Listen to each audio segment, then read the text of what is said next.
Hello hi, welcome back our channel. இப்போ இந்த Instagram, YouTube இதிலலாம் வந்துட்டு நீ இந்த கேம் ஆடுங்க, காசு சம்பாதிக்கலாம், அந்த மாதிரி நிறைய ஆட்ஸ் பார்த்துருப்போம். அண்ட் வந்து இந்த காசை கட்டுங்க, நீங்கள் இவ்வளோ நேரம் விளாண்டா போதும் அப்படின்னு சொல்லி நமக்கு வந்து என்ன பண்ணுவாங்க அப்படின்னா கொஞ்சம் காசு கட்ட வச்சு கேம் விளையாட வைப்பாங்க இல்லையா. அதுக்கு எல்லாத்துக்குமே சேர்த்து மத்திய பிரஸ் வந்து ஒரு பெரிய ஆப்பாக வச்சுருக்குது. இன்னொன்று பார்த்தோன்னா Dream11. இந்த Dream11 அப்ளிகேஷனில் கிரிக்கெட் டைமில் நீங்கள் காசு கட்டி விளையாடவே முடியாது. ஏன்னா வந்து அதில் அந்த ஆப்ஷனே வந்து எடுத்துட்டாங்க. அதில் நீங்கள் இனிமேல் விளையாடுறதே வேஸ்ட்டு, காசே கிடைக்காது. ஏன்னா அதை வந்து எடுத்துட்டாங்க, அந்த Dream11 எடுத்துட்டாங்க. இந்த ஆன்லைன் கேம்ஸ்லாம் இருக்குது இல்லைங்களா, அதை என்ன பண்ணுவாங்க அப்படின்னா ப்ரொமோட் பண்ணுவாங்க. நீங்கள் இந்த கேமை விளையாடுங்க அப்படின்னு சொல்லி, இதுக்கு இவ்வளோ காசு கட்டிங்கன்னா உங்களுக்கு இவ்வளோ அமௌண்ட் வரும் அப்படின்னு இந்த கேமெல்லாம் விளையாடுங்கன்னு சொல்லி ஆட் பண்ணுவாங்க, ப்ரொமோட் பண்ணுவாங்க இல்லைங்களா. அதில் என்ன சொல்லுவாங்கன்னா, நீங்கள் வந்து இதில் நல்லா சம்பாதிக்கலாம், உங்களுக்கு ஆன்லைனில் வந்து ஆப்போசிட்டில் ஒருத்தர் வருவார் இல்லைங்களா, அவங்கள நீங்கள் பீட் பண்ணிங்க அப்படின்னா நீங்கள் வந்து எதிர்பார்த்ததை விட நல்லா சம்பாதிக்கலாம் அப்படின்னு சொல்லுவாங்க. நானும் இதில் பணம் கட்டி விளையாண்டேன், நான் இதில் வந்து சேர்ந்தேன், கொஞ்சம் பணம் கட்டினேன், நிறைய அமௌண்ட் கிடைக்கிது, கம்பெனி மட்டும் 1% மட்டும் ஷேர் எடுத்துப்பாங்க, அதுக்கப்புறம் பேலன்ஸ் அமௌண்ட்லாம் நமக்கு தான் அப்படின்னு சொல்லி நிறைய பேர் வந்து ப்ரொமோட் பண்ணுவாங்க. சோஷியல் மீடியாஸ் எல்லா சைட்ஸ்லையுமே வந்து என்ன பண்ணுவாங்கன்னா ப்ரொமோட் பண்ணுவாங்க. இது வந்து நம்மளும் கேட்டிருப்போம். வந்து அந்த கம்பெனி சைட்லேருந்து என்ன சொல்லியிருக்காங்க அப்படின்னா, நீங்கள் ப்ரொமோட் பண்ணலாம், ஆனால் எந்த காசும் நீங்கள் அதில் பார்க்க முடியாது அப்படின்னு சொல்லி ரெகுலேட் பண்ணிட்டாங்க. ஜஸ்ட் வேணால் ப்ரொமோட் பண்ணலாம் அப்படின்னு சொல்லிட்டாங்க. அண்ட் இது எதுலலாம் எந்தெந்த கேமிங்ஸ் எல்லாம் ரெகுலேட் பண்ணுது பார்த்தோம் அப்படின்னா, ஆன்லைனில் வந்து பணம் கட்டி விளையாடுவோம் இல்லையா, அந்த கேம்ஸ் வந்து ரெகுலேட் பண்ணுது. அண்டு வந்து ஸ்போர்ட்ஸ் நடக்கும்போது பார்த்தோன்னா இந்த கேப்டன் தான் ஜெயிப்பார், இவர் தான் இத்தனை ரன் போடுவாருன்னு சொல்லிட்டு பெட் கட்டுவாங்க இல்லையா. பெட் கட்டி அமௌண்ட்டு அந்த சர்க்கிள் கேம் அது விளையாடுவாங்க இல்லையா. அதுக்கும் என்ன பண்ணியிருக்காங்க, அந்த Dream11 அதுவும் வந்து காசுலாம் இனிமேல் வந்து எதுவும் கிடைக்காது, காசு கட்டி விளையாடக்கூடாது அப்படின்னு சொல்லி ரெகுலேட் பண்ணிட்டாங்க. அண்ட் மெயினாக வந்து லாட்ரி டிக்கெட் சொல்லுவாங்க இல்லையா, அது வந்து இப்போ அதிர்ஷ்டம், குழுக்கள் அந்த மாதிரி முறையில் வந்து பண்ணுவாங்க இல்லையா, அதுவும் இனிமேல் பண்ணக்கூடாது அப்படின்னு சொல்லிட்டாங்க. இந்த காசு கட்டி ஆடுற ஆட்டம்லாம் இருக்குல்ல, அந்த ரம்மி, சீட்டு கட்ட மாதிரி அந்த மாதிரி விஷயங்கள் இருக்கு இல்லையா, அதெல்லாம் வந்து இனிமேல் பண்ணக்கூடாது அப்படின்னு சொல்லிட்டாங்க. அண்ட் வந்து இந்த கேம்லலாம் சேர்ந்து நிறைய பணத்தை இழந்துட்டு என்ன பண்ணுவாங்கன்னா தன் உயிரை தானே மாய்ச்சிப்பாங்க இல்லையா, அதுக்கும் தடை கொண்டு வந்துடுவாங்க போல இருக்குது. அதுக்கும் தடை வந்த மாதிரி தான். அதாவது எந்த ஆன்லைனுக்கும் பணம் கட்டி விளையாடக்கூடாது, ஆன்லைன் கேம்ஸ் வந்து எதுவுமே பணம் கட்டி விளையாடக்கூடாது அப்படின்னு சொல்லியிருக்காங்க. இது வந்து மறைமுகமாக எதுவும் சொல்லலை, அதுக்கான சட்டத்தையும் ஏற்றி அதுக்கான அப்ரூவல்லாம் வாங்கி தான் வந்து இந்த மாதிரி நோட்டிஃபிகேஷன் எல்லாமே சொல்லிகிட்ருக்காங்க. அண்ட் என்ன சொல்கிறாங்க அப்படின்னா, நீங்கள் வந்து இந்த விளையாட்டை விளையாண்டிங்கன்னா பணம் தருவோன்னு சொல்லிட்டு அந்த Dream11 அந்த மாதிரி கம்பெனிஸ்லாம் இருக்குது பாருங்களா. பொதுவாக அந்த மாதிரி கம்பெனிஸ் எல்லாமே வந்து நீங்கள் இதை விளையாடுங்க அமௌண்ட் வரும்னு சொல்லுவாங்க இல்லையா, அந்த மாதிரி கம்பெனி சைட்லேருந்து ப்ரொமோட் பண்ணாங்க அப்படின்னா அந்த ஓனர்ஸே தூக்கி உள்ளே வைக்கிற மாதிரி வந்து சொல்லிகிட்ருக்காங்க. ஏன்னா வந்து பணம் கட்டி இனிமேல் யாரும் விளையாடக்கூடாது அப்படின்னு ஸ்ட்ராங்காக சொல்லிட்டாங்க. நீங்களும் வந்துட்டு இந்த மாதிரி ஆன்லைன் கேம்ஸ் எல்லாம் ப்ரொமோட் பண்ணிங்க அப்படின்னா நீங்கள் வந்து லட்சம் இல்லைங்க கோடியில் வந்து ஃபைன் கட்டுற மாதிரி வரும், வந்து ஜெயிலையும் தூக்கி உள்ள வைக்கிறதுக்கான சான்சஸ் இருக்குது.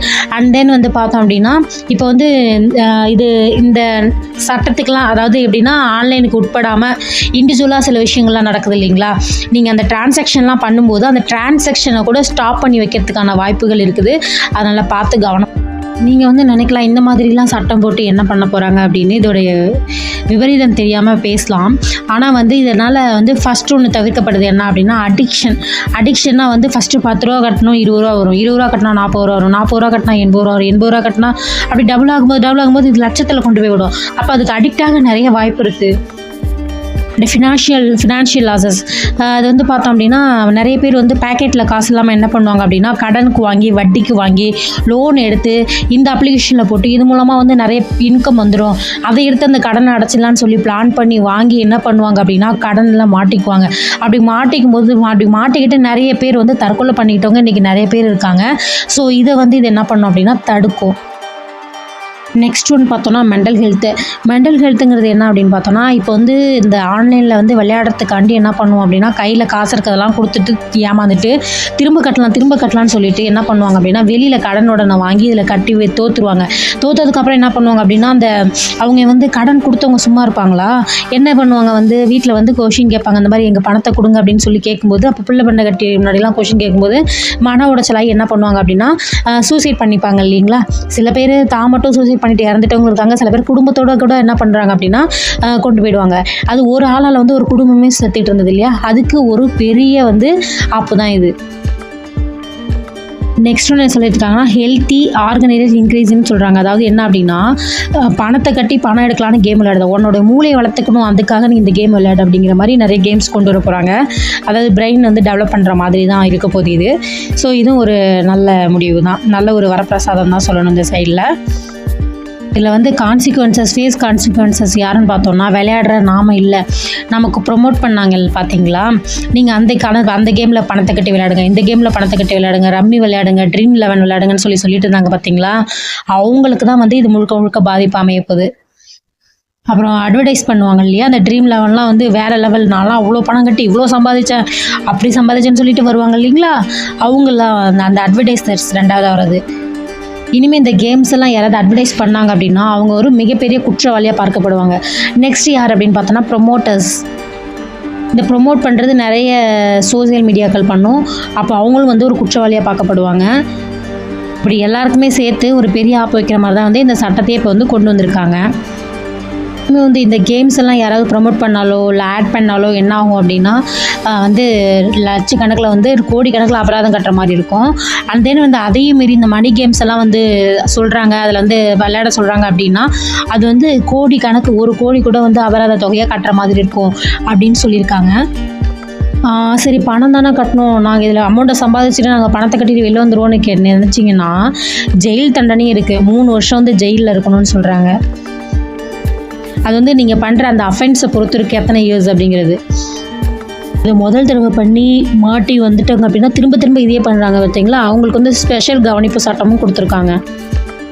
ஆன்லைனிங் கேமிங் பில் என்ன கொண்டு வந்திருக்காங்க அப்படின்னா நீங்கள் வந்து நான் பெயிலபிள் சொல்கிறாங்க, அதாவது பெயில் கிடைக்காதவங்களுக்கு நீங்கள் வந்து அங்கே சிறைச்சாலையில் தான் இருக்கணும், அந்த மாதிரி ஒரு சட்டத்தை நான் பெயிலபிள் சட்டமாக அதை கொண்டு வந்திருக்காங்க. அதாவது இந்த கேமிங்க்கு கீழே நீங்கள் கைதாகிறீங்க, இதை ப்ரொமோட் பண்ணுறீங்க அப்படின்னா உங்களுக்கு வந்து எந்த ஒரு போயிட்டு அவங்கள்ட்ட பெர்மிஷன் இதெல்லாம் எதுவுமே அவங்கள டைரக்ட் அரெஸ்ட் பண்ணுறதுக்கான இதுவும் கொடுத்துருக்காங்க. அண்ட் தென் வந்து உங்களோட ஆஃபீஸ் அண்ட் வீடு எல்லாத்தையுமே வந்து சர்ச் பண்ணலாம், அதுக்கு அரெஸ்ட் வாரண்ட் எல்லாமே வந்து என்ன அப்படின்னா அட் அ டைமில் எடுத்துக்குவாங்க. வந்து அவங்க போய் யார்கிட்டையுமே பெர்மிஷன் வாங்கணும், அந்தளவுக்கு வந்து இதுக்கு சட்டம் இயற்றியிருக்காங்க. இப்போ இந்த சட்டம் வரதுனால என்ன ஆகும் அப்படின்னா வந்து கவர்மெண்ட்டுக்கு வந்து என்ன ஆகும் அப்படின்னா வந்து அந்த ஜிஎஸ்டி வந்து அவ்வளோக்கும் குறையும், பணம் நஷ்டம் வந்து நிறையாவுக்கு வந்து ஏற்படும். ஏன்னா இதில் வந்து நிறைய ஜிஎஸ்டி பே பண்ணுவாங்க இல்லையா, அது எல்லாமே வந்து கவர்மெண்ட்டுக்கு வந்து லாஸ் தான். இருந்தாலும் அந்த ப்ரோக்கர் வந்து இந்த சட்டத்தை கொண்டு வந்துட்டாங்க. பில்லு கொண்டு வந்திருக்கிறதுனால கவர்மெண்ட்டுக்கு வந்து இந்திய அரசாங்கத்துக்கு நிறைய லாஸ் தான். இருந்தாலும் பரவாயில்ல, ஏன்னா மக்களுக்காக ஒரு சட்டம் கொண்டு வரோம் அப்படின்னா நிறைய லாஸையும் வந்து தயாரிக்க சந்திக்கணும், அப்படி தான் வந்து எல்லாமே இருக்கும். அண்ட் தென் பார்த்தோம் அப்படின்னா இதில் வந்துட்டு பரவாயில்ல, வருவாயே வரலாம் பரவாயில்ல, மக்களோட உயிர் தான் முக்கியம், இந்த சட்டத்தை கொண்டு வந்திருக்காங்க. அண்ட் வந்து இதை வந்து என்ன பண்ணியிருக்காங்க அப்படின்னா நிறைவேற்றிட்டாங்க. அடுத்து யார்கிட்ட வந்து இந்த பில்லுங்கிறவங்க சைன் வாங்கணும் அப்படின்னா குடியரசுத் தலைவர் இருக்காங்க இல்லைங்களா, அவங்கள்ட்ட வந்து பிரைம் மினிஸ்டர்கிட்ட சைன் வாங்கணும். பிரைம் மினிஸ்டரும் சைன் பண்ணிட்டாங்க. சைன் பண்ணி இந்த சட்டம் என்ன ஆயிடுச்சு அப்படின்னா நிறைவேற்றப்பட்டுடுச்சு.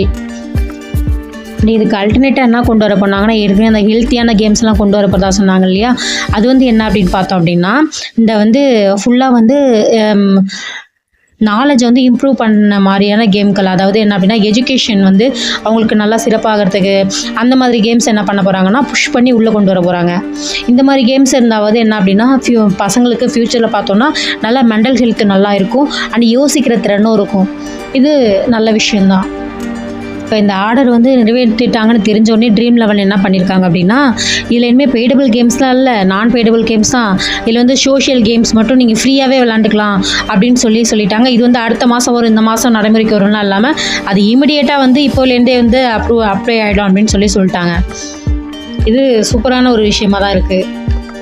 நீங்கள் சிந்திச்சு செயல்படுங்க. இனிமேல் வந்து இந்த மாதிரி இந்த கேமிங் சம்மந்தமாக ப்ரொமோட் பண்ணாதீங்க. நீங்கள் அதாவது தெரியாமல் கூட சில பேர் ப்ரொமோட் பண்ணலாம். ப்ரொமோட் பண்ணால் இந்த மாதிரி அஃபென்ஸ் இருக்குது அப்படிங்கிறத தெரிஞ்சுக்கோங்க. இது மாதிரி பண்ணக்கூடாது.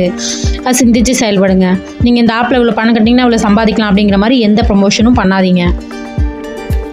இந்த டிக்டாக்கை பற்றின ஒரு பெரிய விஷயம் போயிட்டுருக்கு பார்த்தீங்களா, இதில் வந்து பார்த்தோன்னா கூகுளும் அமெரிக்காவோடது, யூடியூப்பும் அமெரிக்காவோடது. இப்போ யூடியூப் பிளாட்ஃபார்மில் நிறைய வீடியோஸ் அந்த இருக்குது. இப்போ வந்து என்ன அப்படின்னா இந்தியாவும் சைனாவும் வந்து என்ன ஆகுது அப்படின்னா மிங்கிள் ஆகிற மாதிரி இருக்குது அப்படின்னு சொல்லிட்டு இருக்காங்க. இந்த டிக்டாக் வந்து இது வரைக்கும் வரப்போகுது அப்படின்னா அரசு தரப்புலேருந்து இது வரைக்கும் எதுவும் சொல்லலை. ஆனால் இது வர வாய்ப்பு இருக்கான்னு பார்த்தா இருக்குது அப்படின்னு சொல்லலாம். ஆனால் வந்து அது போக போக தான் பார்த்தா தெரியும். அண்ட் அப்படி வந்துருச்சு அப்படின்னா வந்து இப்போ யூடியூப்பு, இன்ஸ்டாகிராம்லாம் இருக்குல்ல, இது இவ்வளோ ஃபேமஸாக இருக்குல்ல. டிக்டாக் தான் வந்து முன்னாடி நல்லா ஃபேமஸாக இருந்துச்சு. அதுக்கப்புறம் தான் டிக்டாக் க்ளோஸ் ஆனதுக்கப்புறம் தான் எல்லோரும் யூடியூப் பக்கம் வந்தாங்க. ஸோ இப்போ யூடியூப் வந்து ஒரு பெரிய தளமாக தான் பார்க்கப்படுது, வலைதளமாக பார்க்கப்படுது. அப்படி இருக்கும்போது என்ன நடக்க போகுது அப்படிங்கிறத நம்ம பொறுத்திருந்து தான் பார்க்கணும். தேங்க்யூ ஃபார் வாட்சிங் மை சேனல். உங்கள் கமெண்ட்டை மறக்காமல் பதிவு பண்ணுங்கள். தேங்க்யூ.